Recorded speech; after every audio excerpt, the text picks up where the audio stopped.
Hello, Universus players, and welcome to UK Versus. And today we are dropping in with the latest articles that are, although coming out on April Fool's Day, are not April Fool's related. We have got the Attack on Titan Apocalypse teaser article and the Albuquerque regional prizing. So let's dive in with the first one that came out. Following on from Denver, following on from Chelmsford, which have got that amazing Critical Role, Heroes of Alexandria bespoke art, the beautiful look of the cards, the beautiful look of the purple Stinging Blade playmat was not an easy feat. It looks like the regionals are going to knock it out of the park with some beautiful card art coming in. For participation, we get a Descendant of Hizaru alternate art card. This card looks absolutely amazing with the swirling patterns in the background. I really hope these are foiled, but they're still going to look good regardless. Top cuts, so top 32, top 16, top 8, top 4, and the finalists will all get a Frantic Rescue. Personally, this is a little bit of a disappointment down from the Critical Role stained glass kind of aesthetic that we had on those cards. The fact that every single different top cut had their own interpretation, their own different kind of version of the card. The Frantic Rescue does look very cool, but it does not compare to the Critical Role ones, in my opinion. They still look very cool. There's still great prizing to be get hold of. It's just a bit lackluster after what we saw. Frantic Rescue looks absolutely amazing. That order kind of manga feel to it with the beige and the whites and the color shading. And then we also have the playmats, top 16 with that Mikasa stylized movement captured playmat. And then we go back into the Erin playmat that we've seen used quite a lot, but with this kind of grungy blacks and greys and the blood spatter being used again with blacks and whites and greys. It's it's beautiful. I would probably never play this. I would never get one, but if I earned it, I would never play it. I would just keep it safe, keep it secure, keep it secret. And then we have the prize wall. Now, this prize wall is absolutely insane. Outside of what we're getting for the top cut prizing, the prize wall for this event looks so good. Double-sized Allura, double-sized Grog, upward disarming swing alternate art from the Critical Role Heroes of Alexandria cards, Stoic Enmity alt art with the kind of black and white-esque look to it, looking oh so very cool. Then we've got a double-sized Mikasa Akuma, which was spoiled today by Rebellion. If you haven't seen it, go check it out. Double-sized Eren Yeager Usurper, alt art military airship, alt art where all paths converge, and the two uncut sheets are Attack on Titan Apocalypse. This will have only been legal for a couple of days at this point, and you are going to be able to walk away with an uncut sheet of the brand new set. I don't think in the history of Universes they've done anything like this, so these are going to be hot ticket items that fly out. And then on top of that, we've got the Critical Role Heroes of Alexandria uncut sheet there as well.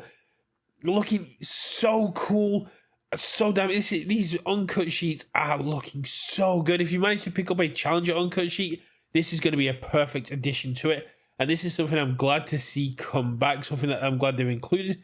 And I would really love to get over to Albuquerque in some way or fashion and walk away with one of those uncut Critical Role sheets. I would frame it, I'd have it up, I'd get rid of the green screen effect I have here, and I would just be showing I have that in every single video. I cannot tell you how badly I want this Critical Role uncut sheet. The Heroes of Alexandria art went hard. After talking with artists, I know how much love and passion went into that. But then we also have the Attack on Titan, which is going to be hot, it's going to be fresh, it's going to be new. And again, so much love and passion went into the creation of these cards. This is going to be so very cool.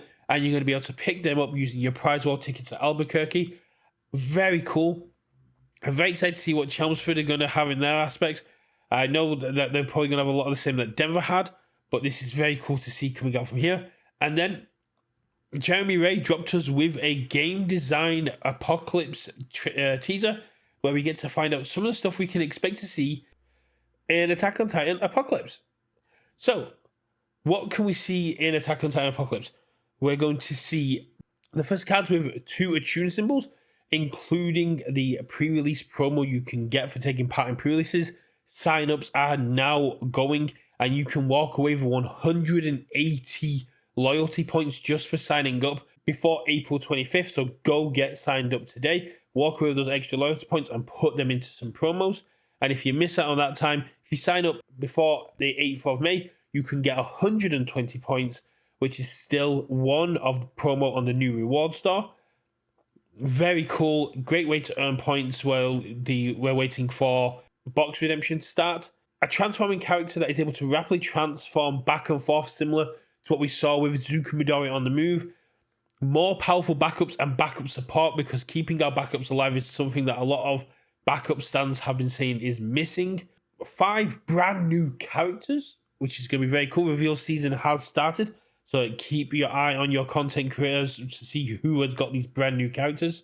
A brand new 1 difficulty ultra rare attack, which looks so very cool. You can kind of see it in the Albuquerque pricing. It looks very cool.